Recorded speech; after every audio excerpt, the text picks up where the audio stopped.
5 years without touching her, living a lie, until the millionaire decided to reclaim his wife. Before we dive into the story, leave a comment telling us what city you're watching from. And when it's over, don't forget to rate this story from 0 to 10. Enjoy the story. Clara Bennett stood by the window, watching the sun rise over the hills of Beverly Hills. 5 years. 5 long years since she said, "I do" to Nathan Collins, the most wanted, powerful, and unreachable man in Los Angeles. A picture-perfect wedding, but empty on the inside. She remembered every detail of the ceremony, the flawless dress, the cameras, the flashes, the rehearsed vows. But Nathan's eyes that night didn't say love. They only said deal. A deal that would save the Bennett family company from bankruptcy and give him a strategic ally, a contract sealed with wedding rings. Now, the mansion had become a symbol of what she'd turned into. An elegant shadow, trapped between luxury and silence. Breakfast was always set before 8. She ate alone. Nathan rarely showed up. When he did, it was nothing more than a cold good morning before going back to his phone, like the real world only existed on the screen. But that morning, something felt different. When Clara walked down the marble stairs, she found him at the table. Nathan was there, and he was looking at her. "Good morning." His voice was calm, but there was something else. Almost curious. Clara paused for a second, surprised to see him up so early. "Good morning," she replied cautiously. "Did something happen?" He set his cup down. "Yes, there's a gala tonight. I want you to come with me." For a moment she thought she had misheard. 5 years of silence, and now an invitation? A gala? She blinked, trying to process. "With me?" "Yes." He didn't look up much. "It's important for the company. Be ready by 7. Clara bit her lip. The tone was still distant, but there was something different about the way he asked, like there was more he wasn't saying. "All right," she said, hiding her unease. "I'll be ready." Nathan simply nodded and left the room with his usual firm steps. But as he passed her, his scent, the same since their wedding day, felt stronger, more present. The day dragged on. Clara tried to focus on getting ready, but her mind wouldn't stop. Why now? Why, after 5 years of being invisible, did he suddenly want her by his side in public? While the hairstylist curled her hair in soft waves, she looked in the mirror and barely recognized the woman staring back. The red dress made her eyes stand out, and her mother's pearl necklace felt like a memory from a life she used to know. "You were born to be loved, not displayed," echoed in her mind, words her mother once said before she passed away. Clara took a deep breath. Tonight could be the start of something, or just another display of appearances. At exactly 7, Nathan knocked on her bedroom door. When Clara opened it, he stood there in a perfect dark suit, his eyes more intense than usual. For a moment, something inside her trembled. "Ready?" he asked, his voice slightly off balance. "Yes." They walked side by side toward the car, their footsteps echoing through the hallway like an unspoken conversation. Inside the limousine, the silence was heavy. Nathan checked his phone. Clara looked out the window, their reflections blending on the glass. This is what we are, she thought, reflections that never touch. But then, in the middle of that silence, he spoke. "It's important that you stay close to me tonight. People, they'll want to meet you." Clara looked up, surprised. Finally, after 5 years, he turned away without answering. The tension between them felt like a wire pulled too tight, ready to snap. The event hall was stunning, full of golden lights and cheerful voices. The air smelled like champagne and ambition. The moment they walked in, every eye turned to them. Nathan Collins, millionaire CEO of Collins Industries, accompanied by his mysterious wife that almost no one had ever seen. Clara felt the flashes and the whispers. For a second, she wished she could disappear, but when she saw Nathan turn to introduce her, "This is my wife, Clara Bennett Collins," something unexpected happened. He smiled, a real one. It was quick, subtle, but genuine. That small gesture made her heart skip a beat. As they moved through the crowd of executives and investors, she kept her posture, until a friendly voice came from behind. "Mrs. Collins?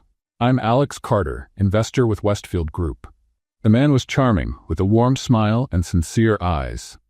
Finally meeting the most mysterious woman in Los Angeles. Clara laughed, caught off guard by his easy tone.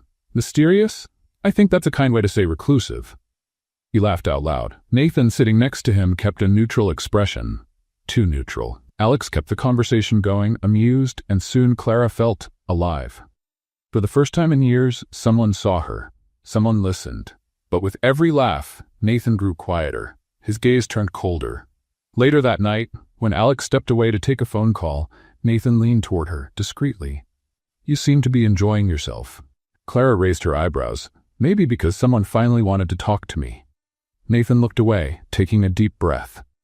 The dinner went on with laughter, toasts, and conversation. Clara felt strangely liked.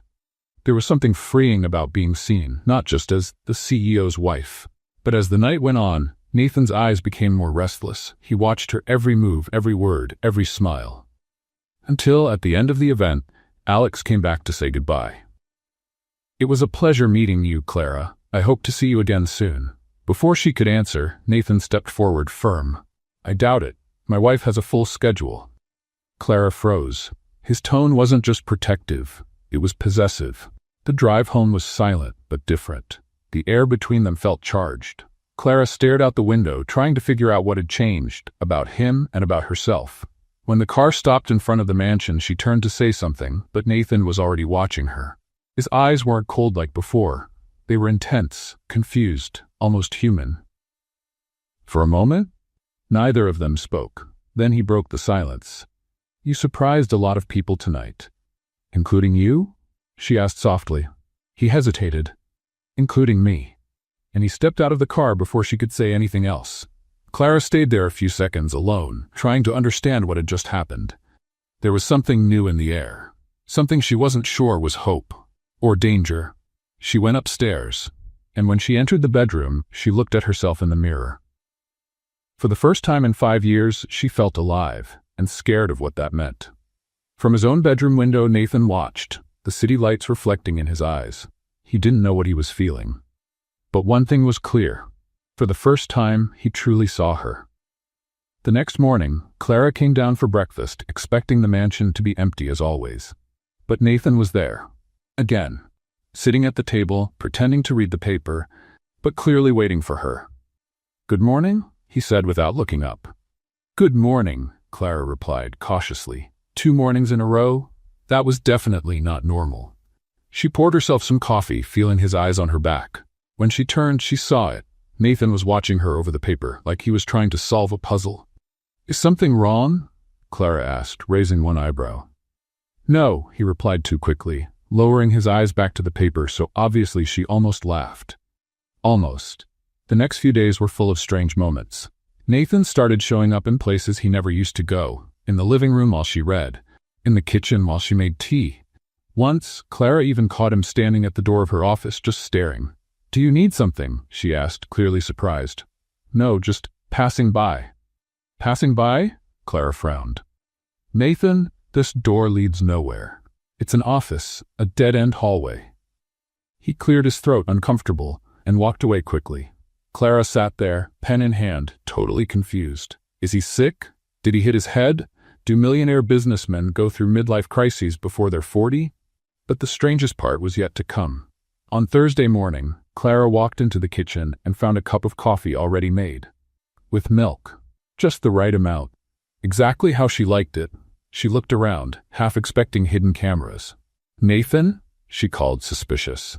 He appeared in the doorway, trying to look casual. "Yes? Did you do this?" Clara pointed to the cup like it was evidence in a crime. "Do what?" "The coffee. You made coffee for me?" Nathan shrugged, but the faint redness on his ears gave him away. "I was making mine. I made yours too, it's no big deal." Clara picked up the cup slowly, as if it might explode. "In 5 years of marriage, you've never made coffee for me. Maybe I should have done it sooner." The comment caught her off guard. She took a sip, still watching him with suspicion. The coffee was perfect, and somehow that bothered her more than it should have. "Thank you," she said at last, still confused. Nathan just nodded and walked away, leaving her alone with the coffee and 1,000 unanswered questions. Those questions grew even more when that afternoon Clara's phone rang. It was Alex Carter. She looked at the screen, hesitant. There was nothing wrong with answering. He seemed like a genuinely kind person. But something inside her hesitated. Before she could decide, Nathan walked into the room. "Who is it?" Clara almost dropped the phone. "What? You startled me." Sorry. But his eyes were fixed on the phone. Who's calling? Alex Carter, from the event. Nathan's expression changed. Something dark flickered in his eyes. And are you going to answer? I don't know. Clara frowned. Why does it matter? It doesn't. Then why are you looking at me like I'm about to sell company secrets? Nathan looked away. I just think you should be careful who you get involved with. Clara crossed her arms. Get involved? Nathan, the man just said hello to me at an event. We're not planning to run away to Mexico. Good. Are you jealous? No. The answer came too quickly. Too defensive. Clara almost smiled. Almost. But there was something there. Something that confused and irritated her at the same time. For 5 years, Nathan had treated her like furniture. And now, all of a sudden, he cared who was calling her? You know, Clara said, her voice firmer now, if you have something to say, Nathan, say it, because this strange little dance is making me dizzy. He took a deep breath but said nothing. He just left the room, leaving her still holding the phone. The call went to voicemail. In the days that followed, Alex's messages kept coming. They were polite, light, nothing too forward. Hope you're doing well. It was great meeting you. If you need anything, I'm here. Clara never replied, but Nathan always seemed to know when a message came through. As if he had some newly installed emotional radar. Him again? He asked one time, seeing her looking at her phone. Nathan, are you watching me? No, I just noticed things. You never noticed anything in 5 years. Clara snapped, tired. And now suddenly you're a private detective? Maybe I should have noticed sooner. That caught her off guard. She stared at him, looking for sarcasm. But Nathan looked sincere. And that was even more confusing. What's going on with you? Clara asked, softer now. Nothing. He paused, searching for the right words. I just want you to know that. Clara's phone rang. Again, it was Alex. Nathan froze. His eyes narrowed, his jaw tightened. Before Clara could react, he grabbed the phone from her hand. What are you doing? Clara tried to take it back, but Nathan had already answered. Hello. His voice was ice. Yes, this is Nathan Collins, Clara's husband. A pause. No, she can't talk right now. Not later. Not ever. Thank you for your interest. Have a good day. And he hung up. Clara stood frozen, her mouth open, her brain trying to process what just happened. You didn't just do that. I did. You had no right. I have every right. You're my wife. On paper. Clara shouted, the pain she had buried for 5 years finally spilling out. I'm your wife on paper, Nathan. You never treated me like a wife. You never looked at me, never talked to me, never cared. And now suddenly you act like you have some claim over me. I've always had a claim. No. The tears started falling, but the anger was stronger. You have no right. You ignored me for 5 years. 5 years, Nathan. I lived in this house like a ghost. And now that someone finally sees me, you want to play the jealous husband? I'm not playing. Then what are you doing? Clara was shaking now, years of silence crashing down at once. Why now? Why do I suddenly matter? Nathan stepped forward, his voice low but intense. Because I don't want to lose you. The silence that followed was deafening. Clara stared at him, trying to understand if she had heard him right. The words echoed in the room, heavy, real, impossible. You? What? I don't want to lose you, Clara. She shook her head, backing away. You can't do this. You can't ignore me for 5 years and then say something like that as if it's simple. I know I can't, but it's the truth. And I'm supposed to believe you? Her voice was a shaky whisper now. After everything? Nathan didn't answer. He just looked at her with a vulnerability Clara had never seen before. She couldn't take it. She turned and ran to the bedroom, locking the door behind her. She leaned against the wood, sliding to the floor, her hands trembling. For the first time in 5 years, her heart was racing because of him. And she didn't know if it was the beginning of something. Or the end of everything. The next morning, Clara woke up with swollen eyes and a heavy head. She hadn't slept at all. Nathan's words echoed in her mind like an annoying song she couldn't shake. I don't want to lose you. She looked at herself in the mirror and sighed. Great. Now I look like a raccoon that hasn't slept. She went downstairs expecting the house to be empty, like it usually was before all the chaos started. But no, Nathan was in the kitchen, wearing an apron. Clara stopped halfway down the stairs, blinking a few times to make sure she wasn't seeing things. Good morning, he said, forcing a smile that looked more like a grimace. Good morning. Clara walked over slowly, like she was approaching a wild animal. Are you wearing an apron? I am. Why? Because I'm cooking. Clara looked at the stove where something was steaming in a pot, something that had once been food a long time ago. Is that edible? Nathan glanced at the pot and frowned. It's supposed to be an omelet. Supposed to be? It's not going very well. Nathan, it's black. Omelets aren't black. Charcoal is black. He turned off the stove, clearly embarrassed. I just wanted to do something nice. Clara bit her lip to keep from laughing. But it was hard. Very hard. Nice would be coffee. You make good coffee. I wanted to impress you. Well, mission accomplished. I'm impressed. Terrified, but impressed. Nathan took off the apron looking defeated. I'm not good at this. At cooking, that's clear. He paused, at getting close to you. Clara's heart skipped a beat. She cleared her throat, trying to keep the mood light. Well, setting the kitchen on fire is a bold approach. He almost smiled. Almost. They stood there for a moment, the silence broken only by the annoying beep of the smoke detector. I think we should open the windows, Clara said, already moving. Nathan helped, and for a few minutes they worked side by side, waving towels to get the smoke out. It was ridiculous. Completely absurd. But somehow almost comfortable. Are you wearing cologne? Clara asked suddenly. Nathan froze. I am. I've never seen you wear cologne in the morning. Maybe I should have worn it before. Clara rolled her eyes, but a small smile tugged at her lips. You're acting strange, Nathan. I know. And it's making me suspicious. It should. She stared at him, trying to figure out what he was thinking. But Nathan had been a closed book for so long, she didn't even know where to start. The rest of the day was filled with strange little moments. Nathan offered her a ride to the salon. She said no, but he insisted. In the car, he tried to make small talk. Your hair looks different. Clara touched the ends. It's been the same for 3 years. Oh, well, it looks nice. Thank you? Awkward silence. And that dress? Is it new? Nathan, you saw me wear this dress at the event. Oh, right? Well, still looks nice. Clara held back a laugh. Are you okay? Did you hit your head? Food poisoning? No, I'm just trying what? He didn't answer, just kept driving, that serious look on his face. But something about him felt different, almost vulnerable. That night, Nathan did something even more surprising. He got to the dining room before she did, and lit candles. Clara stopped at the door. What's going on here? Dinner. He pulled out a chair for her. Please, sit. Nathan, please. She sat down, still suspicious. The table was set, the candles flickered, and Nathan looked nervous. All right, Clara said, crossing her arms, let's talk. About what? About all of this, she gestured around. The coffee, the ride, the candles, you burning the kitchen, what's going on? Nathan took a deep breath. I'm trying to fix things. Why? Because I should have done it before. That doesn't answer my question. Clara leaned forward. Why now, Nathan, after 5 years? He opened his mouth, closed it, then opened it again, but said nothing. Clara sighed. That's what I thought.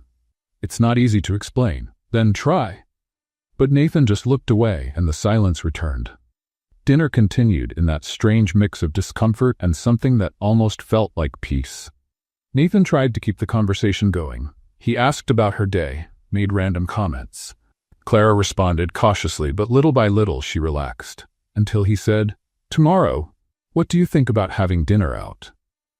Clara raised an eyebrow. Are you asking me on a date? I am. Nathan, we're married. I know, but we never had a real date. She didn't know what to say. Part of her wanted to laugh, another part wanted to cry, and a third part, small but stubborn, wanted to say yes. I'll think about it, she said at last. Nathan seemed to take that as a victory. Later, while Clara was washing dishes because Nathan had insisted on cooking again and the result was questionable, she looked out the window. He was in the yard, on the phone, gesturing wildly, probably talking about business, as always. But when he hung up and came back inside, he was holding a flower, a single white rose. For you. Clara took the rose, not sure whether to laugh or cry. You cut it from the garden? Yes, it's our rose. Nathan, you can't just go around picking flowers from the landscaping. The gardener's going to have a fit. He'll survive. Clara smelled the rose, and something inside her shifted. Something small, fragile, and a little scary. Thank you, she said softly. At that moment, Clara's phone buzzed on the table. They both looked at it. Clara picked up the phone, and the screen lit up. A message. from Alex Carter. Hi, Clara. I know we haven't talked since the event, but I'd really like to. Do you have time for coffee tomorrow? The mood changed instantly. Nathan saw the message. Clara saw that he saw it. It's him again, Nathan said, his voice low and controlled. Dangerously controlled. Nathan, are you going to answer him? I don't know. What do you mean you don't know? Because I have the right to answer if I want to. Clara raised her voice finally out of patience. You can't control everything.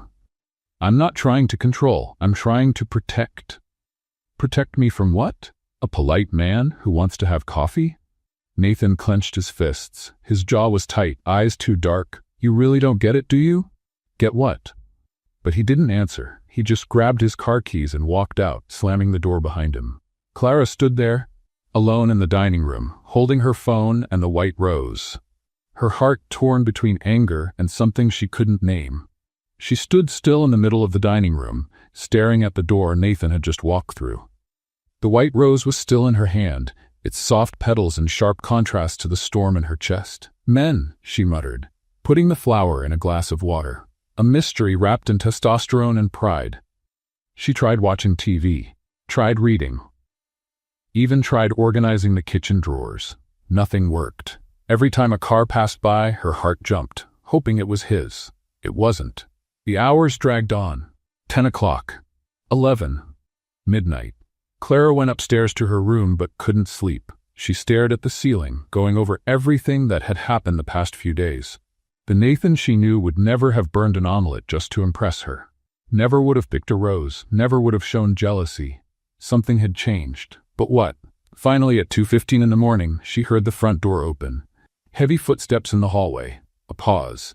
Then soft knocks on her bedroom door. Clara? She sat up in bed, her heart pounding. Come in. Nathan opened the door slowly. He looked a mess, hair tousled, tie loose. He looked exhausted. Are you okay? Clara asked, worry winning over her anger. No. He stepped inside and closed the door behind him. I'm not okay. Nathan, let me talk. His voice was hoarse, urgent. Please, I need to say this. Clara nodded, hugging her knees. Nathan took a deep breath. His hands were slightly shaking. I drove around for hours, tried to understand what I was feeling, tried to make sense of it, but I can't anymore. I can't pretend it doesn't matter. What doesn't matter? You! The word burst out of him with a force that made Clara flinch. You matter, Clara. You've always mattered. The silence that followed was so heavy she could feel it pressing on her chest. I don't understand, she said weakly. I want you. Nathan took a step closer, his eyes shining with raw emotion. I've always wanted you, since the wedding day, even before that. Clara shook her head. No, you can't say that now, not after 5 years. I know I can't, but it's the truth. Then why? The tears started to fall. Why did you ignore me? Why did you treat me like I was invisible? Nathan ran his hands down his face, clearly struggling. Because I was scared. Scared?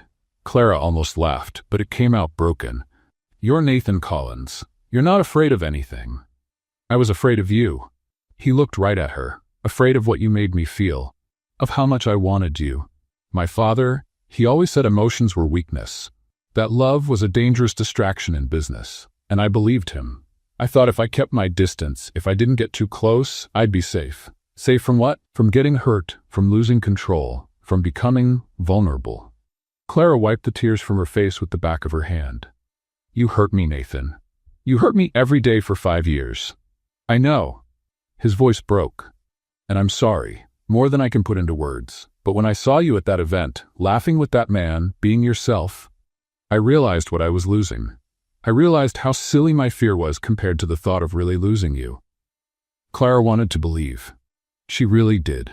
But 5 years of rejection didn't just vanish because of a nice speech. Words are easy, Nathan. Then let me prove it. He got down on one knee in front of her, holding her hands. Give me a chance to show you I've changed, that I want to be the kind of husband you deserve. She looked at his hands wrapped around hers. They were warm, steady, real. I don't know if I can trust you again. I'll earn your trust every day, for as long as it takes. In the days that followed, Nathan kept his word. He got up early to have breakfast with her, asked about her plans, her thoughts, her dreams, brought her flowers, made awful jokes that made her roll her eyes, but also smile. One morning, he came into the room where she was reading. "I need your help." Clara looked up from her book. "With what?" "The company. We're working on a new deal, and I want your opinion on the proposal." She blinked, surprised. "My opinion? About business? You studied business, didn't you? Before we got married." "I did, but—" "Then you get it, and I trust your judgment." Clara didn't know what shocked her more, him remembering her studies or him asking for her help. That afternoon, she went to his office. Nathan showed her the documents, explained the terms, and asked what she thought. Clara looked everything over carefully and pointed out a few risky clauses he had missed. "You're right," Nathan said, clearly impressed. "That could have caused problems down the line. I had a great professor in college. He used to say if it's not written down, it doesn't exist." "Smart guy." Nathan smiled. "Thank you, Clara, really." She smiled back, and for the first time in 5 years, she felt seen. Appreciated. The weeks went by, and the distance between them started to shrink. Nathan included her in decisions. He listened when she spoke. He laughed at her jokes, even the bad ones. And Clara slowly began to let herself believe that maybe, just maybe, this was real. One night, after a light dinner where they'd laughed about old stories and shared forgotten memories, Nathan looked at her differently. "You know," he said softly, "I can't remember the last time I felt this, at peace." "Me neither," Clara admitted. They were sitting on the couch, closer than usual. Nathan reached out and gently touched her face, his thumb brushing her cheek. "You're beautiful." Clara's heart sped up. "Nathan, may I?" He leaned in slowly, giving her time to pull away. But she didn't. His lips were just inches from hers when Clara felt a wave of panic rise. The tears came out of nowhere, warm and sudden. "Wait." She pulled back, her voice shaking. "Please, wait." Nathan stopped immediately, concern in his eyes. "What is it? Did I do something wrong?" "No, it's not you." Clara wiped her tears, breathing deeply. "I need to tell you something I should have told you a long time ago." "It's okay, you can tell me anything." Clara closed her eyes, gathering her courage. When she opened them, she spoke in a whisper. We never. She took another deep breath. "Nathan, I'm still a virgin." The silence that followed felt endless. Nathan stared at her, taking in her words. "You? 5 years of marriage, and we never—" She couldn't finish the sentence. "You never wanted to. You never tried. And I held on to that, like it was my fault, like I wasn't good enough to—" "Stop." Nathan cupped her face gently in his hands. "Please stop. It wasn't your fault. Never was. It was mine. My cowardice, my own stupid fear. I felt so rejected for so long. Clara, look at me." He waited until her eyes met his. "You are the most amazing woman I've ever known. Beautiful, smart, strong, and I was a complete fool for not showing you that every single day. But that ends now. I promise I will spend the rest of my life showing you how special you are. In your time, in your way, no pressure." "You promise?" "I promise." And when Nathan pulled her into his arms, Clara finally let herself believe that maybe, just maybe, they could truly start over. Nathan held her for a long time, like he was afraid she'd vanish if he let go. When they finally pulled apart, he gently wiped the tears from her cheeks with his thumbs. "Thank you," Clara whispered. "For what? For not making me feel wrong." "You were never wrong, Clara. I was the one who couldn't see." She gave a small smile. "Well, technically you were a lot of things. Blind, deaf, emotionally blocked." Nathan let out a genuine laugh. "Blocked? Got a better word?" "Nope, that one fits." They both laughed, and it felt freeing, like finally they could just be themselves. The next morning, something had changed. Not just in Nathan or Clara, but in the atmosphere of the house itself. It was as if the sunlight came through the windows differently, warmer, more welcoming. Clara came downstairs for breakfast and found Nathan in the kitchen. No burnt omelet this time, but pancakes, perfectly golden. "Did you watch YouTube tutorials all night?" Clara asked, impressed. "Maybe." "Seriously?" Nathan blushed a little. "I just wanted to make something that didn't taste like charcoal." Clara took a pancake and bit into it. It was delicious. "Wow, you really did learn." "I can be teachable when I'm motivated." "And what motivated you?" she asked, a playful sparkle in her eyes.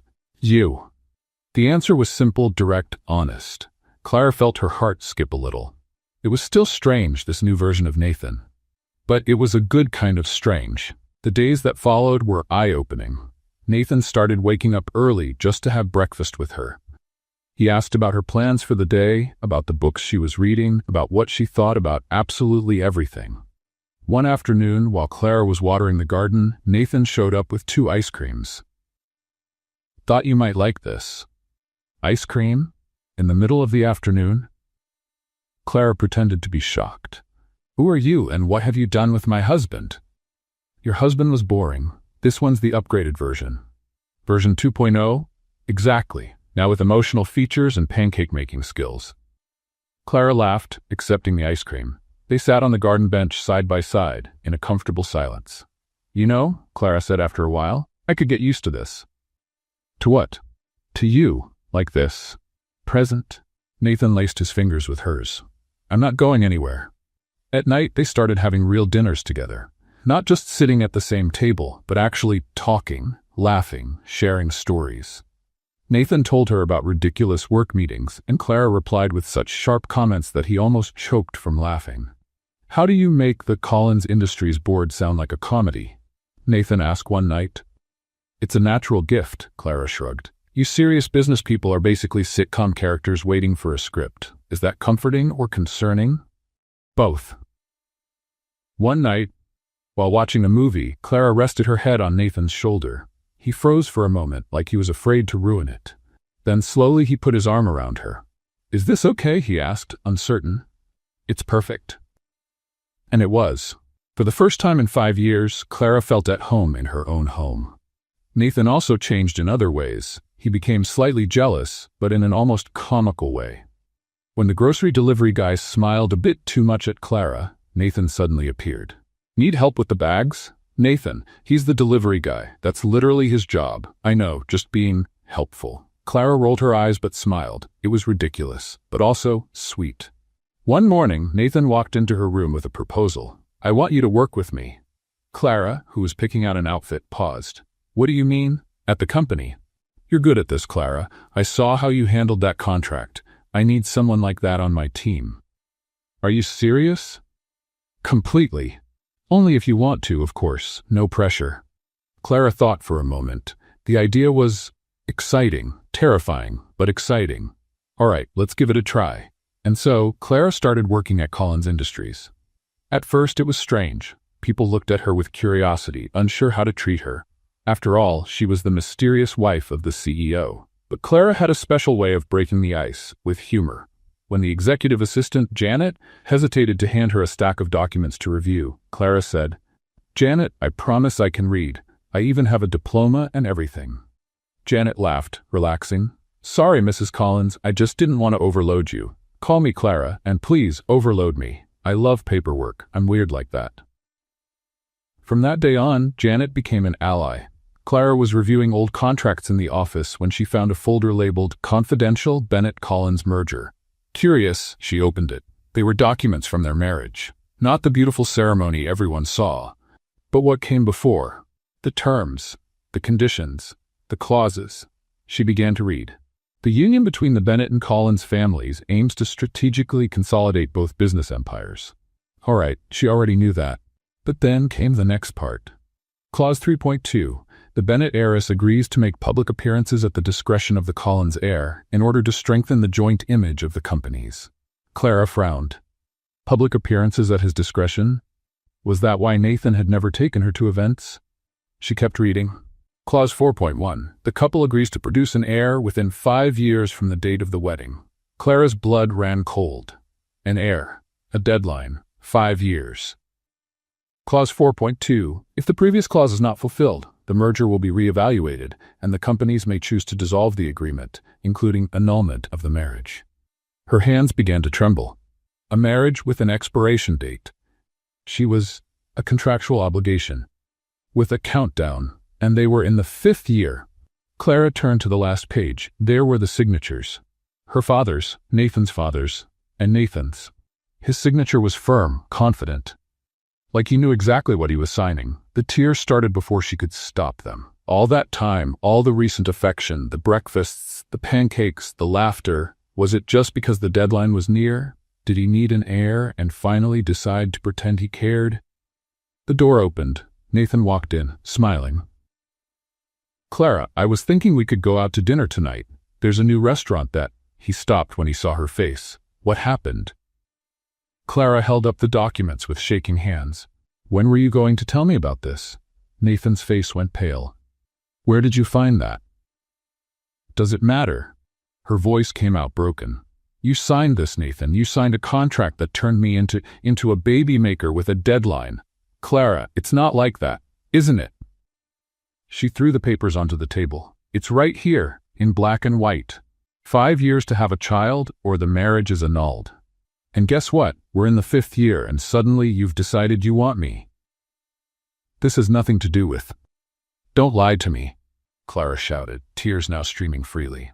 Not after everything. You ignored me for 5 years, and now, conveniently, when the time's almost up, you become the perfect husband? Nathan stepped forward. I didn't know about all the clauses. My father handled everything. But you signed it. You signed it knowing our marriage was a business deal. It was. At first it was. But it changed, Clara. I changed. Or maybe you're just desperate not to lose the company? The accusation hung in the air between them, heavy and painful. Nathan looked at her, the hurt clear in his eyes. Do you really believe that? Clara looked at him, at his signature on the papers, and felt her heart breaking. I don't know what to believe anymore. Nathan reached out to her, but she stepped back like his touch would burn her. Don't touch me. Clara, please, listen to me. I've listened enough. She pointed at the documents. You bought me, Nathan. Like I was property, a piece of furniture with a 5-year warranty. That's not what happened. No? Then explain this clause right here. Clara picked up the paper with trembling hands. If not fulfilled, the marriage is annulled. Annulled, Nathan, not a lease agreement. A marriage. I know it looks terrible, but... Looks? No, Nathan. It is terrible. The tears wouldn't stop now. I thought you had changed, that you were finally seeing me, but it was just the clock ticking, wasn't it? No. His voice came out desperate. I changed. Everything I did, everything I felt, it was real. How can I believe that? How, Nathan? He had no answer, and her silence hurt more than anything she could have shouted. Clara wiped the tears from her face, straightened her shoulders. I need to get out of here. What? No, Clara, wait. I can't stay. Not now. Not while you're looking at me with those sad eyes, and I'm trying to figure out if anything between us was ever real. It was all real. 5 years, Nathan, she yelled, the pain finally breaking loose. 5 years where you treated me like air, like I didn't exist, and now you want me to believe you suddenly love me? How convenient, especially with millions of dollars at stake. It's not about the money. It was always about the money. Clara grabbed her purse. For you, for my father, for your father. Everyone but me. I was the fool who actually thought marriage meant something. Nathan stepped in front of the door. You can't leave like this. Move. Clara, move, Nathan. Her voice was calm now, dangerously calm. Or I swear I'll scream until someone calls security, and this will be on the front page of every paper tomorrow. He looked at her for a long moment, the pain plain in his eyes. Then, slowly, he stepped aside. Clara walked past him without looking back. The hotel was impersonal and cold, the complete opposite of the mansion. But at least here, Clara could cry without worrying about running into Nathan in the hallway. She dropped her suitcase on the floor and fell onto the bed. The tears came all at once, years of rejection mixed with weeks of false hope. Idiot, she whispered to herself. Idiot, idiot, idiot. How could she believe? How could she let her guard down? Her phone rang. Nathan, she hung up. It rang again. She hung up again. On the third call, she turned the phone off completely. The silence in the room felt overwhelming. Clara looked around at the plain white walls and felt free, broken but free. There were no expectations here, no disappointment waiting to happen, just her and her confused thoughts. Meanwhile, in the mansion, Nathan could not stay still. He paced back and forth in the living room, phone in hand, trying to call Clara for the 10th time. Straight to voicemail. Damn it! He threw the phone onto the couch. Janet, who was still in the office finishing some reports, appeared at the door. Mr. Collins, is everything all right? No, Janet, nothing is all right. Is there something I can do? Nathan ran his hands through his hair, exhausted. Unless you know how to travel back in time and stop me from signing a stupid contract 5 years ago, no. Janet stayed quiet, unsure what to say. You can go home, Janet. Thank you for your work today. She hesitated, then left, leaving Nathan alone with his demons. He did not sleep that night, nor the next one. Meetings were canceled, board sessions postponed. Nathan Collins, the always punctual and meticulous CEO, was completely falling apart. On the third day, his assistant, Daniel, entered the office carefully. "Mr. Collins, the board is concerned. We've had 3 canceled meetings and tell them I am sick." "But sir—" "Daniel." Nathan lifted his eyes, and Daniel stepped back when he saw his expression. "I am not in any condition to make business decisions right now. Unless you want me to sell the company for $1 and a sandwich, I should stay away from the board." Daniel swallowed hard and left quickly. At the hotel, Clara tried to stay composed. She ordered room service, watched TV, tried to read, but nothing worked. Her mind kept going back to Nathan, to the pancakes, the laughter, the way he had intertwined his fingers with hers in the garden. Was all of it a lie? The phone rang, but it wasn't Nathan. It was Alex Carter. Clara looked at the name on the screen for a long moment before answering. "Hello? Clara, it's good to hear your voice." Alex sounded genuinely happy. "Sorry for calling suddenly, but I heard you were working at Collins Industries now and wanted to congratulate you." "Thank you." Her voice came out weaker than she meant. "Hey, are you all right?" Clara took a deep breath. "I'm going through a few things." "Want to talk? I can meet you for coffee. No pressure. Just as a friend." Part of her wanted to say no, but another part, the hurt and confused part, needed someone who wasn't part of the whole mess. "All right, coffee would be good." They met at a quiet cafe in downtown Los Angeles. Alex was already there when Clara arrived, and his warm smile almost made her cry again. "Thank you for coming," she said, sitting down. "Always." He pushed a cappuccino toward her. "I remembered you ordered this at the event." Clara gave a small smile. "Good memory. So, want to tell me what's happening?" And Clara talked. Not everything, but enough. About feeling trapped, about learning things that changed her perspective, about not knowing what to believe anymore. Alex listened carefully, without interrupting. When she finished, he said, "Can I give you some advice? Please." People make mistakes, sometimes huge mistakes, but what matters is what they do after they realize it. He took a sip of his coffee. "Nathan Collins may have started everything the wrong way, but from what you told me, he's trying to fix it. The question is, can you forgive the beginning to give a chance to a new start?" Clara looked down at the cup in her hands. "I don't know if I can trust him again." Trust is rebuilt with time, but only you can decide if it's worth trying. When Clara returned to the hotel that night, she felt a little less lost. Still confused, still hurting, but with a little more clarity. Maybe Alex was right. Maybe the question wasn't whether Nathan had made mistakes. He had many, but whether he truly wanted to fix them. But before she could think more about it, her phone buzzed with a news alert. Nathan Collins announces temporary resignation from Collins Industries for personal reasons. Clara read the headline 3 times, unable to believe it. Meanwhile, at the Collins mansion, Nathan stood in front of his father for the first time in days. Gregory Collins was a commanding man, with gray hair and a piercing gaze. He looked at his son with a mix of irritation and concern. "Have you lost your mind?" he thundered. "Stepped down temporarily? In the middle of negotiations with Europe? I don't care about the negotiations." "You don't care? This is your company." "No." Nathan looked him straight in the eye with a determination the older man had never seen before. "It's your company. It always has been. I just followed the script you wrote, the arranged marriage, the contracts, the ridiculous clauses, all of it. I did what was necessary to protect our legacy." "You destroyed my life," Nathan shouted, and Gregory stepped back, surprised. "You made me sign a contract that turned my wife into an obligation with an expiration date. You taught me that love was weakness and emotions were a distraction, and I believed you." "Nathan, but that's over." His voice was calm now, frighteningly calm. "I'm giving it all back, every cent that came from the merger with the Bennetts, and I'm starting from scratch." Gregory turned pale. "You can't do that. You'll ruin years of work." "I don't care." Nathan turned to leave. "For the first time in my life, Dad, I'm doing something because I want to. Not because it's strategic, not because it strengthens the company, but because it's right."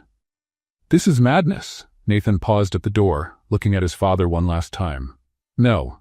Madness was wasting 5 years with the woman I love because you convinced me emotions were weakness. Madness was signing that contract without reading it. But this, he pointed to himself, this is courage, something you'll never understand. And he walked out, leaving Gregory Collins alone with his anger and his empty empire. The next morning, the law office of Harrison and Associates was packed. Lawyers, shareholders, board members, all looking at Nathan Collins like he had completely lost his mind. "Mr. Collins," said Theodore Harrison, the senior attorney, adjusting his glasses, "are you absolutely sure about this?" "Absolutely. We're talking about $150 million, possibly more." "I know how to do math, Theodore." One of the shareholders, a heavy-set man named Howard, stood up. "This is insanity. You're destroying years of work." "No." Nathan remained calm, so calm it was unsettling. "I'm correcting a mistake that never should have happened." "Mistake?" Howard turned red. "The Bennett-Collins merger was the best thing that ever happened to both companies. It was the worst thing that ever happened to my marriage." The silence that followed was heavy. Theodore cleared his throat. "Mr. Collins, legally speaking, you're under no obligation to return anything. The contract was fulfilled within the terms." "I'm not doing this because I have to." Nathan looked around the table. "I'm doing it because it's the right thing to do. The Bennett family entered that agreement to save their company. We took advantage of a desperate situation. And me? I turned an incredible woman into a contractual clause." Another shareholder, a middle-aged woman named Patricia, spoke gently. "And does Mrs. Collins agree with this?" Nathan looked down. "She doesn't even know yet, but it doesn't matter if she agrees or not. This is something I have to do." Howard slammed his hand on the table. "You're throwing away your inheritance over marital guilt?" "No," Nathan met his gaze. "I'm reclaiming my humanity, something I lost the day I signed that damned contract." The discussions went on for hours. Numbers were presented, alternatives were proposed. But Nathan stood firm. By late afternoon, the documents were ready. With a pen in his hand and his heart racing, Nathan signed the full transfer of the shares his family had acquired in the merger back to the Bennetts. Each signature was a fortune being returned, each initial a piece of his empire crumbling. But when he finished, for the first time in years, Nathan felt light. Theodore looked at him with a mix of respect and concern. "You realize this is going to cause a media storm, don't you? Let it come." While Nathan was restructuring his financial life, Clara was in her hotel room, trying to do the same with her emotional one. She had woken up that morning with a strange discomfort. She rushed to the bathroom and threw up. It wasn't the first time in the past few days. "Great," she murmured, washing her face. "Now, I'm not just emotionally wrecked, I'm physically wrecked too." "Wonderful." She ordered ginger tea from room service and tried to calm down. It was probably just stress. People under stress got sick all the time. It was normal. But the nausea continued. Then came the dizziness and the delay. Clara looked at the calendar on her phone and her heart skipped a beat. "No." She shook her head. No, it can't be." But the more she thought about it, the clearer the signs became. With shaking hands, Clara walked to the nearest pharmacy. She wore sunglasses and a scarf on her head, feeling ridiculously like a spy in a bad movie. The clerk, a young woman with pink hair, gave her a friendly smile. "Can I help you?" I need a..." Clara lowered her voice. "A pregnancy test." "Of course," the girl said, far too loudly. Clara almost dove behind the counter. "We have a few options. Do you want digital or regular? Whatever's fastest, please." Back at the hotel, Clara locked herself in the bathroom. She followed the instructions with trembling hands and waited. The longest 3 minutes of her life. When she finally looked at the result, the world seemed to stop. 2 lines. Positive. Clara sank to the cold bathroom floor, still holding the test. "Oh my God." The words came out in a whisper. "Oh my God." She was pregnant. Pregnant with Nathan's child, the man she loved and hated in equal measure. The man she had run away from just 1 week ago. The tears came, but this time they felt different. Fear, shock, but also something else. Something warm and protective growing in her chest. There was a life inside her. A life she and Nathan had created. Even in the middle of all the pain and confusion, something pure and innocent was happening.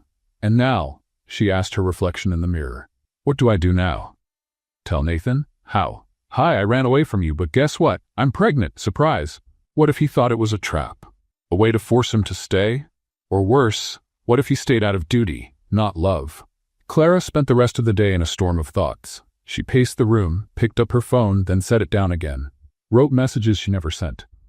Then that night, while flipping through TV channels aimlessly, something caught her attention. It was Nathan, on screen.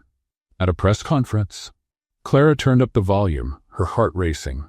Nathan stood behind a podium, surrounded by microphones and flashing cameras. He looked tired, but determined. I've decided to return all shares from the Bennett-Collins merger back to the Bennett family, he said, his voice steady. The reporters' murmurs were audible even through the TV. One journalist raised her hand. Mr. Collins, that means a loss of over $150 million. Why? Nathan took a deep breath. Because some things matter more than money. Like what? He looked straight into the camera, and Clara felt like he was looking at her. Like love. The word echoed through the room. I made mistakes, a lot of them. I turned a marriage into a business deal. I treated the woman I love like a contract, and I lost 5 years I can never get back. Tears began streaming down Clara's face. This isn't a business move, Nathan continued. It's an apology to my wife, to the Bennett family, and to myself, for ever believing that power and money mattered more than happiness and love. Another reporter shouted, and what about Collins Industries? What happens now? I'll rebuild, from scratch if I have to, but this time the right way. No shortcuts, no marriage contracts, no turning people into assets. And your wife? Does Mrs. Collins agree with your decision? Nathan hesitated. I haven't had the chance to speak with her yet, but I hope that one day she can forgive me. The conference went on, but Clara wasn't listening anymore. Tears soaked the pillow she clung to. He had done it. He really had. Given up everything. For her. Clara wiped her face and looked at the pregnancy test still on the nightstand. Then she looked back at Nathan on the screen, vulnerable and honest in a way she'd never seen before. Maybe Alex was right. Maybe it wasn't about whether Nathan made mistakes, but about what he was willing to do to fix them. And he was willing to lose everything. Clara grabbed her car keys. The next morning, Nathan sat alone in the empty mansion, staring at a cup of cold coffee in his hands. He hadn't slept. He couldn't. The house felt even emptier without Clara. He'd seen the comments online. Some called him crazy, others romantic. Most just didn't understand. But he didn't care. He had done it for one person, and if she never came back, at least he'd know he tried. The intercom buzzed, making him jump. No one ever came without warning. Yes, he said, exhausted. Mr. Collins, someone's here to see you. I'm not taking visitors. Sir, it's Mrs. Collins. Nathan dropped the cup. It shattered on the floor, but he didn't even notice. Let her in. His voice broke. Let her in. Now. He ran to the front door, his heart pounding so hard it hurt. He opened it with such force it nearly came off the hinges. And there she was. Clara Bennett Collins, with a bag on her shoulder, her hair down, her eyes red from crying. But she was there. Present. Real.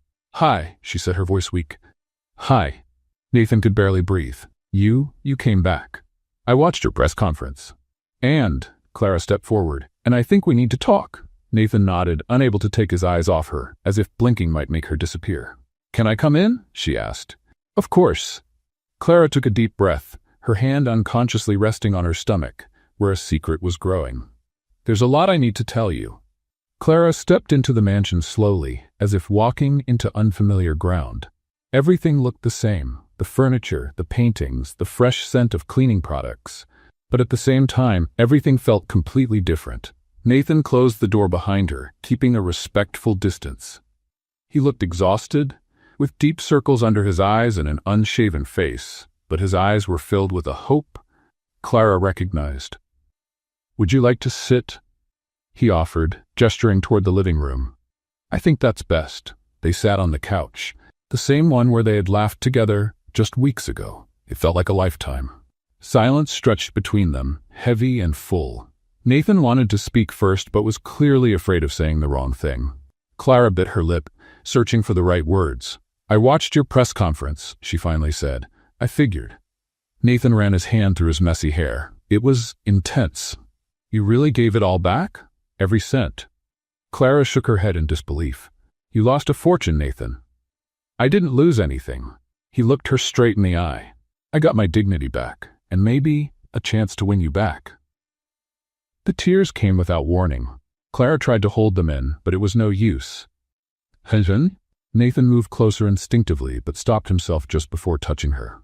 What is it? Did I say something wrong? Clara laughed through her tears, the sound broken and soft. No, you said everything right. It's just that I have something to tell you, and I'm terrified. You can tell me anything. I promise I'll listen. She took a deep breath, her hands trembling. Nathan, I'm pregnant seemed to stop. The world seemed to froze completely, his eyes wide, his mouth slightly open. For a moment, Clara feared he'd gone into shock. You? What? I'm pregnant. Her voice was steadier now. I found out yesterday. I took 3 tests, all positive. Nathan kept staring at her, trying to process it. Then, slowly, his eyes filled with tears. We're going to have a baby? Yes.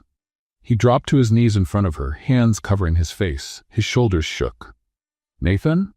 Clara touched his shoulder, worried. Are you all right?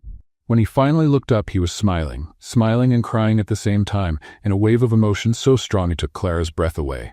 We're going to have a baby, he repeated, voice full of emotion. Clara, we're going to be parents. I know, it's scary. It's wonderful, he laughed, a pure, honest laugh. It's the most wonderful thing that's ever happened to me. Clara couldn't hold back anymore. She threw herself into his arms, and they cried together, kneeling on the living room floor, holding each other like nothing else in the world mattered. I was so afraid to tell you, Clara confessed. I thought you'd think it was a trap, or that you'd stay with me out of obligation. Nathan held her face in his hands. Clara, look at me. I'm not here out of obligation. I'm here because I love you. I loved you before I knew about the baby. I love you now, and I'll love you forever. How can I be sure? Because I gave up everything, he said, wiping her tears with his thumbs. The money, the company, my relationship with my father, all of it. And you know what I feel? Relief, because none of that means anything if I don't have you. Clara sobbed. You're a romantic fool. I am. He smiled. But I'm your romantic fool. They stayed there for a long time, just holding each other, letting the truth of it all sink in. There was a baby, a new life, a new chance for all of them. Can we talk about everything? Nathan asked. About what happened, about the contract, about all of it? Clara nodded. I want to understand, truly. They sat on the floor, leaning against the couch, and Nathan began to talk. He told her how his father had always pressured him to be cold and calculated.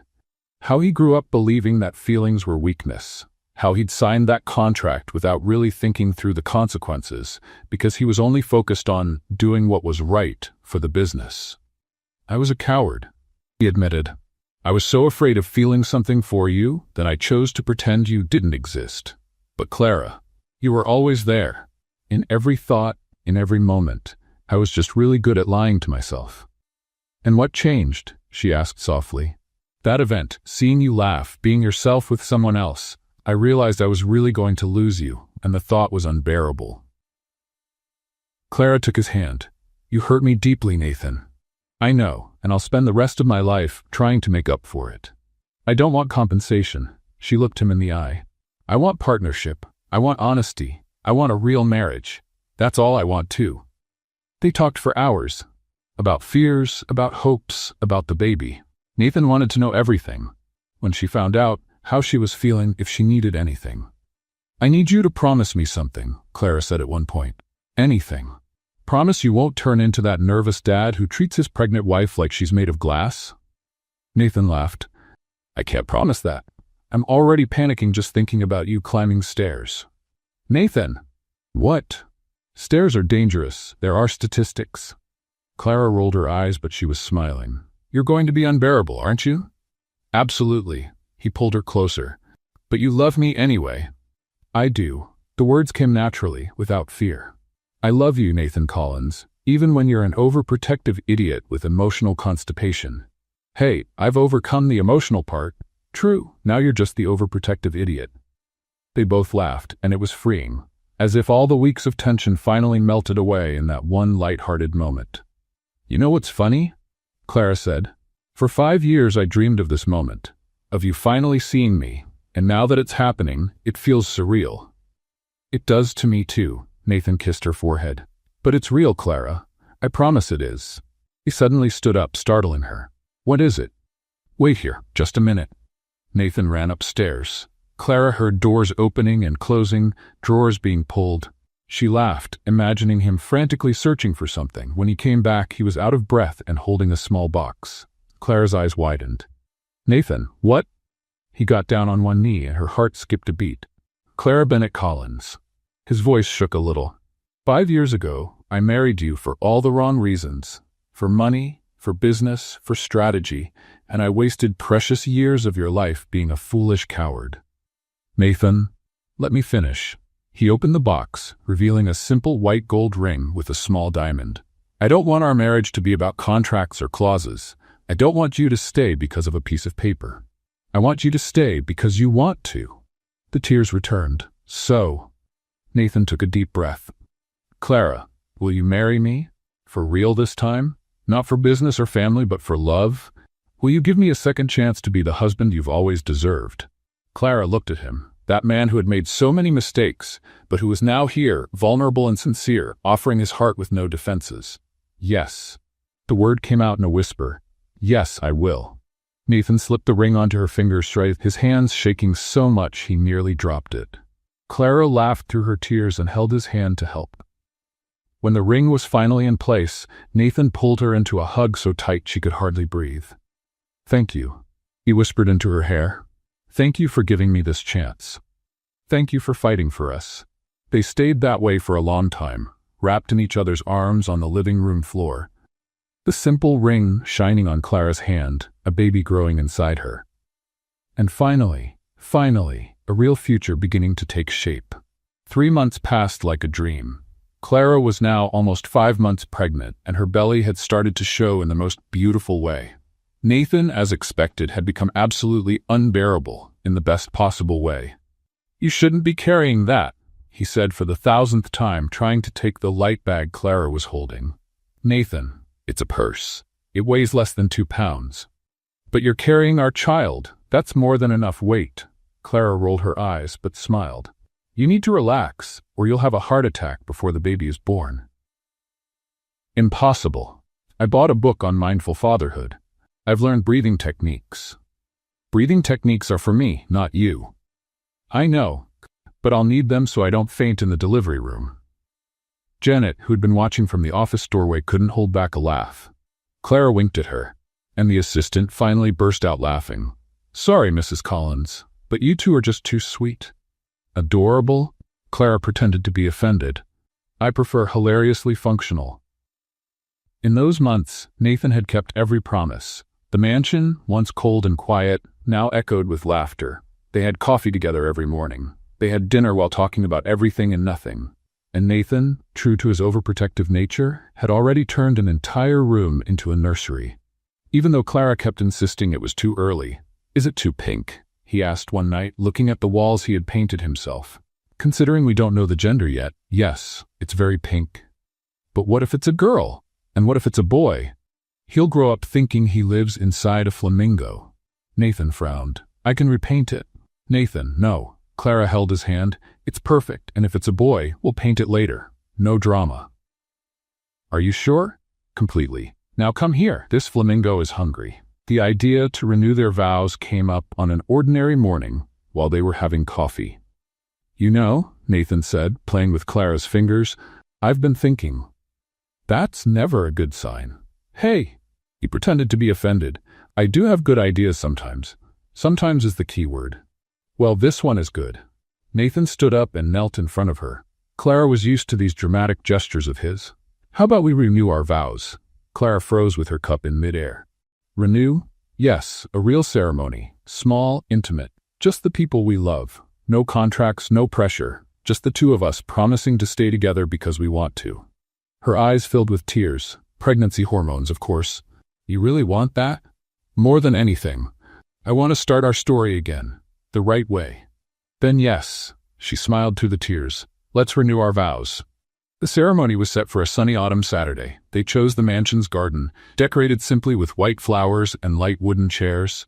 Nothing flashy, nothing over the top, just perfect. Clara wore a champagne-colored silk dress that fit her baby bump perfectly.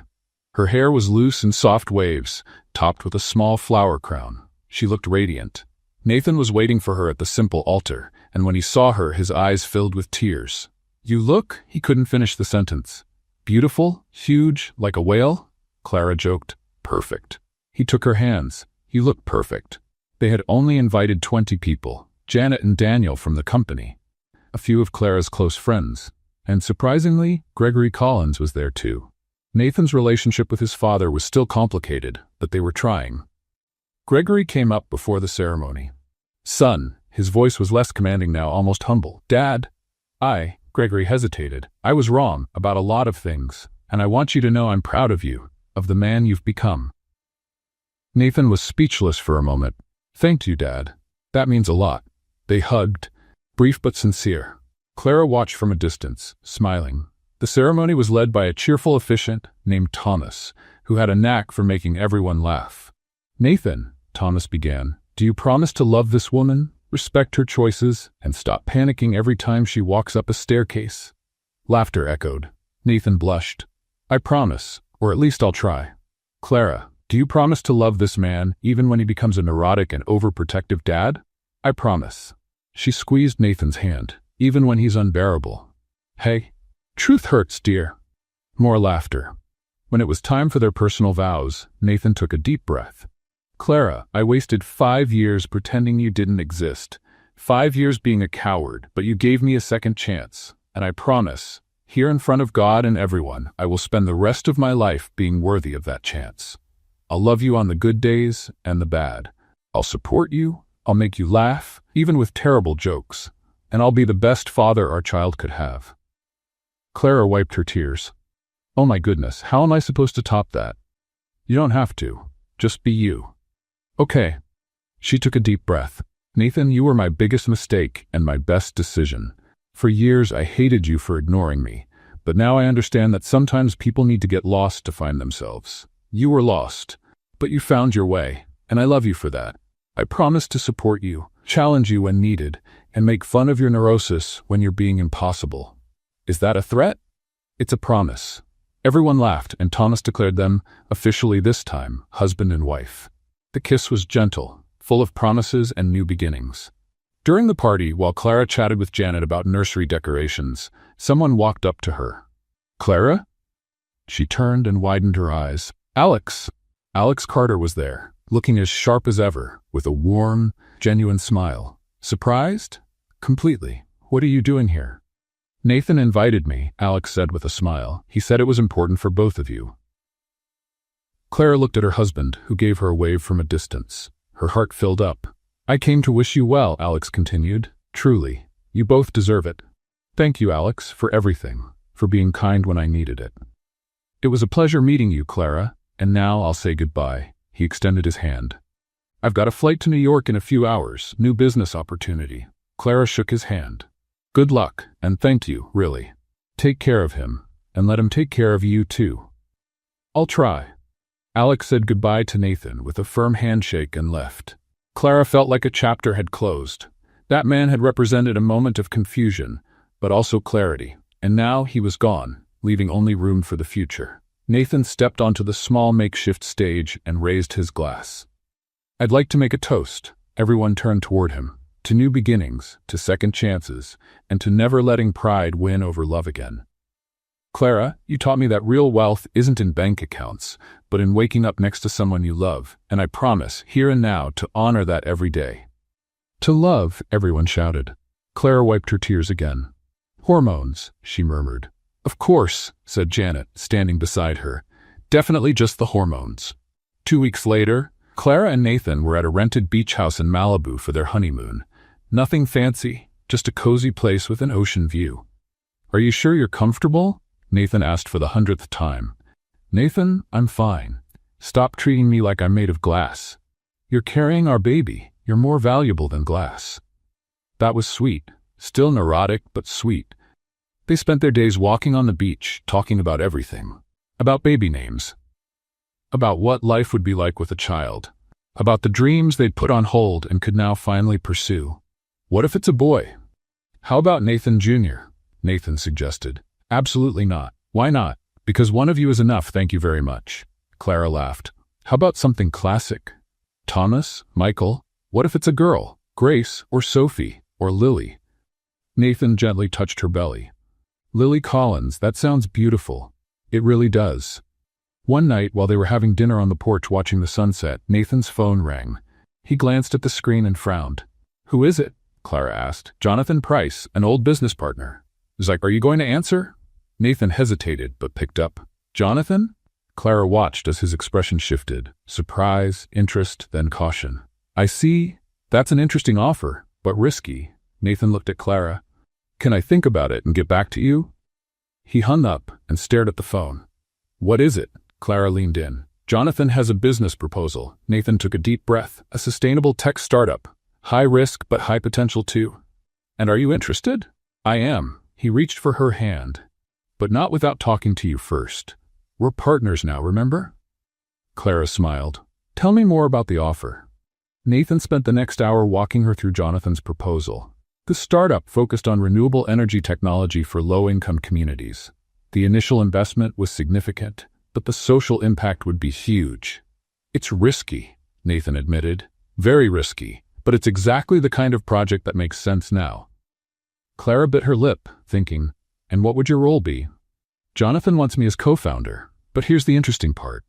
Nathan leaned in. He also suggested you join, as a full partner. Me? Clara's eyes widened.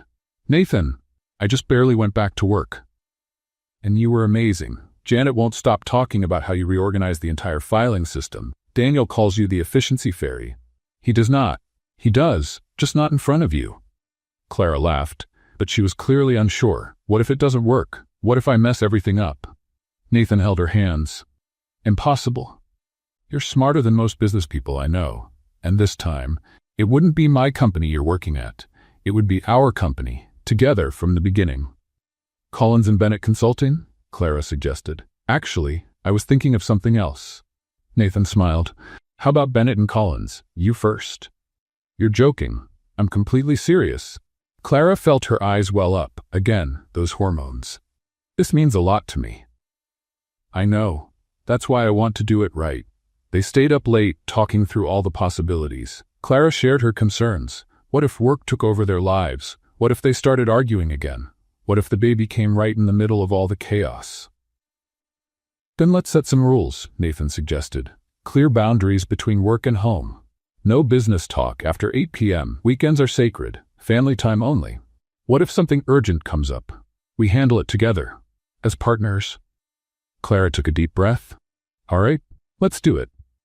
The next day, they called Jonathan and accepted the offer. The following month was organized chaos. Meetings with lawyers, brainstorming sessions, building the business model. Clara discovered she had a natural talent for operations and logistics, while Nathan thrived in strategy and investor relations. The company was officially registered as Bennett & Collins International Consulting, a fusion not of families or fortunes, but of dreams and purpose. The first office was small, 3 rooms in a commercial building in downtown Los Angeles. Nothing like the luxury of Collins Industries, but it was theirs, truly theirs. This place feels like a glorified closet, Clara said on their first day, looking around. It's cozy. Nathan, the meeting room fits 6 people. Barely. If everyone breathes at once, we'll suffocate. Details. He pulled her into a hug. It's our glorified closet. Janet agreed to join them as office manager and brought Daniel along. The small startup team was dedicated and full of energy. As the months passed and Clara's belly grew, balancing work and personal life became more challenging and sometimes hilarious. One morning, Clara was in a video call with potential investors when the baby kicked hard. As I was saying, our sustainability model. Ow, she winced. Is everything all right, Mrs. Bennett? One of the investors asked, concerned. Perfectly fine, Clara smiled, holding her belly. The baby just had something to say about our third quarter numbers. Nathan, sitting beside her, struggled to keep a straight face. When the meeting ended, he burst out laughing. The baby had something to say? He could barely talk through his laughter. Clara, you're amazing. Hey, it was a solid recovery for someone who just got kicked in the ribs, in high definition in front of 5 investors. Like any partnership, the occasional disagreement popped up. Clara thought Nathan was too cautious. Nathan thought Clara took too many risks, but they learned to negotiate, to compromise, to find common ground. "You're impossible," Clara exclaimed one day after a heated debate about expansion. "And you're stubborn." "I prefer the term persistent." "Stubborn. Persistent." They stared at each other for a second. Then Clara laughed. Nathan followed. Soon they were laughing so hard, Janet came in to check if everything was okay. "We're fine," Clara said, wiping tears of laughter. "Just having a healthy, functionally dysfunctional marriage." "Is that even possible?" Janet asked. "For us it is," they both replied at the same time. When Clara reached her 8th month of pregnancy, Nathan's overprotectiveness reached new heights. "You shouldn't be going up those stairs," he said for the 1,000th time. "Nathan, it's 3 steps. 3 dangerous steps. You bought a non-slip mat for each one. You can never be too careful." Daniel leaned over to Janet and whispered, "Is he going to survive the delivery?" "Honestly, I'm worried," she replied. A week before the due date, they had a crucial meeting with international investors. It was the biggest opportunity for the company so far, a deal that could put them on the global map. "Maybe you should stay home," Nathan suggested, for the 3rd time that morning. "Absolutely not." Clara adjusted the blazer that barely fit over her belly. "I worked just as hard on this proposal as you did. I'm going." "But what if?" "Nathan Collins, if you finish that sentence, I swear I'll go into labor just out of spite." He raised his hands in surrender. Okay, you're going, but I'm driving. Obviously, you haven't let me touch the steering wheel in 3 months. The meeting was scheduled for 2 in the afternoon. At 10 a.m., Clara started feeling a strange discomfort in her back. "Just tension," she muttered to herself. "Pre-meeting stress. Totally normal." By noon, the discomfort had turned into occasional cramps. Clara ignored them. She wasn't going to miss that meeting, not after all the work they'd put into it. 2 o'clock came. The conference room was packed. 6 investors from 3 different countries. Nathan opened the presentation with confidence, and Clara followed with data and projections. Everything was going perfectly, until it wasn't. A sharp pain shot through Clara's abdomen. She paused mid-sentence, taking a deep breath. "Mrs. Bennett?" One of the investors leaned forward. "Are you all right?" Yes. Clara forced a smile. "Just where was I?" "Oh right, 2nd-year projections." Another contraction. Stronger this time. Clara gripped the table. Nathan looked at her, eyes wide. "Clara?" "I'm fine," she whispered through clenched teeth. "Keep going." But as she took her next step, she felt something wet run down her legs. "Oh no. My water." Clara looked at Nathan, her eyes wide. "My water just broke." Time seemed to stop. Nathan went pale, completely pale, like all the blood had drained from his body. "Your what?" "My water, Nathan. The baby's coming." "Now?" "Yes, now." "Do you think I planned this?" The investors stood up in a panic, offering help in 3 different languages. Janet appeared out of nowhere with towels. Daniel was already on the phone with emergency services. And Nathan? Nathan was frozen in place, staring at Clara like she was an alien. "Nathan," Clara shook him. "Breathe." "I can't." His voice was high and shaky. "The baby, the hospital, the water, not in that order, or maybe in that order, I don't know." "Oh my goodness, he's having a breakdown," Janet muttered. Clara, despite the pain, couldn't help but laugh. "Nathan Collins, you've faced angry shareholders, lost millions, defied your father, and now you're panicking because your baby decided to be born?" "Yes," he yelled. "Because this is real and terrifying, and you're having a baby now." Another contraction hit, and Clara squeezed Nathan's hand so hard he groaned. "Car, now," she ordered. Nathan finally snapped into action. He scooped Clara up, literally picked her up despite her protests, and ran to the elevator. "The presentations," one of the investors shouted. "We'll reschedule," Nathan shouted back as the elevator doors closed behind them. Janet looked at the confused investors and smiled. "Welcome to Bennett & Collins International Consulting. It's never boring." The ride to the hospital was pure chaos and a little comedy. Nathan drove like he was in an action movie, honking at cars that weren't even in his way. "Nathan, you almost hit that pole." "I saw the pole." "You were looking at me, not the pole." "Because you're having a baby." "I know I'm having a baby. I'm right here." Another contraction hit Clara, and she took a deep breath. "But if you kill us before we get to the hospital, it's kind of pointless." When they finally got to the emergency entrance, Nathan jumped out so fast he forgot to turn off the engine. A nurse had to yell at him to come back. "Sir, your car. The baby is more important. Your car is blocking the ambulance."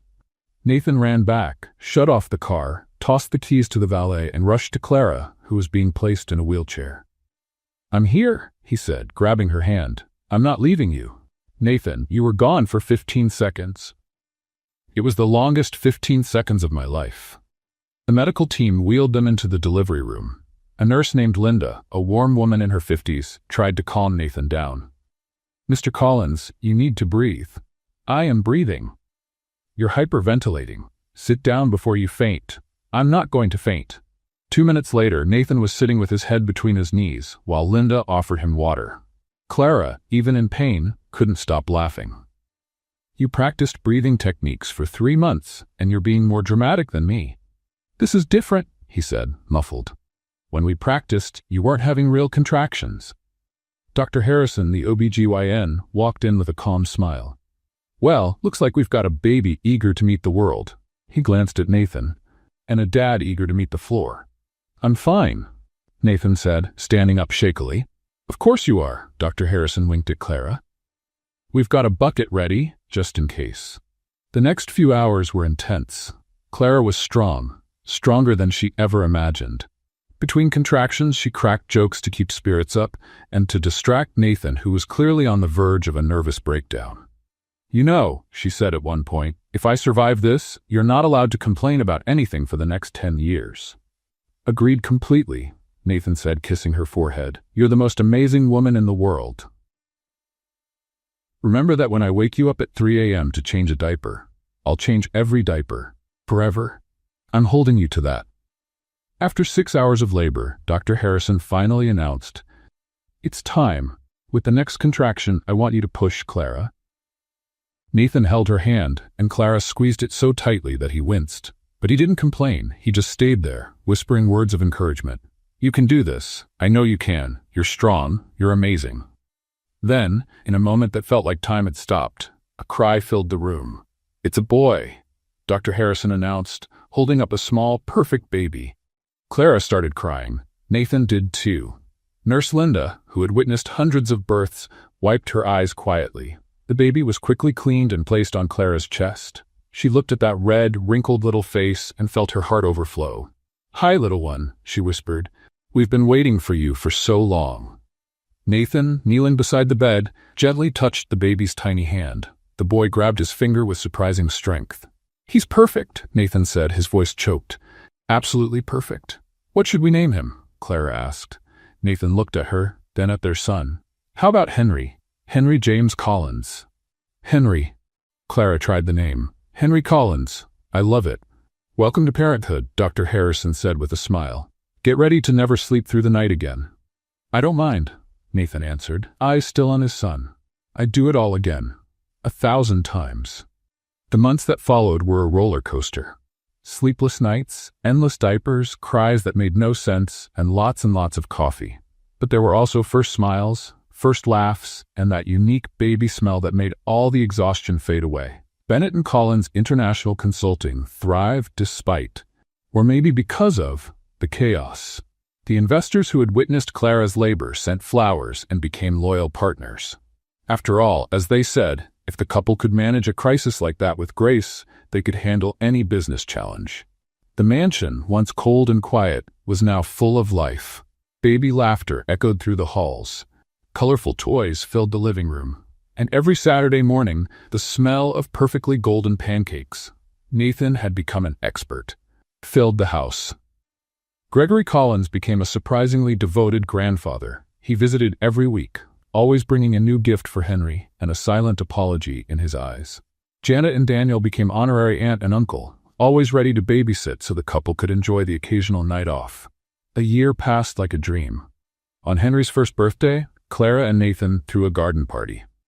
Simple decorations, colorful balloons, a 3-tier cake. Clara insisted on baking, a bit lopsided but perfect, and the people they loved. Henry, now with dark hair and curious eyes like his father's, sat in his high chair happily smashing a piece of cake with his hands. "He definitely got your grace," Nathan joked, taking pictures. "And your modesty," Clara replied. As the afternoon went on and guests chatted cheerfully, soft music started playing. Nathan reached out his hand to Clara. "May I have this dance? In the garden? In front of everyone?" "Exactly, in the garden, in front of everyone." Clara took his hand and they began to dance slowly on the grass. Nathan was clumsy. He'd never been a good dancer, but he didn't care, and Clara loved every awkward step. "You know," Nathan said, pulling her closer, "I've done a lot of things wrong in my life, but somehow I ended up here, with you, with Henry, with a life worth living." Clara rested her head on his chest, listening to his heartbeat. "True love can't be bought, Nathan. It's built, with patience, with forgiveness, with courage, and we built it, together. And we'll keep building. Every single day." "Every single day," she agreed. Henry shouted from his high chair, wanting attention. They both laughed and walked over, each taking one of his frosting-covered hands. Gregory snapped a photo of that moment. The three of them, smiling, bathed in sunlight and happiness. Clara looked around. At the mansion that was now a home. At the people they loved. At the man she almost lost, but who fought to stay. And at the boy who represented everything they had overcome. She leaned in and whispered in Nathan's ear as Henry laughed between them. "At last, we are what we were meant to be from the beginning. A family." Nathan kissed her forehead, then Henry's. "A family," he repeated, smiling. "The best family in the world." And there, under the blue Los Angeles sky, with the sound of laughter and the smell of cake in the air, the Collins family began the rest of their lives. Together. Finally. Completely. What did you think of Clara and Nathan's story? Leave your thoughts in the comments. Rate this story from 0 to 10. What score would you give it? Don't forget to subscribe to the channel and click the bell so you don't miss any of our stories. And check out more touching stories by clicking right here on the final screen.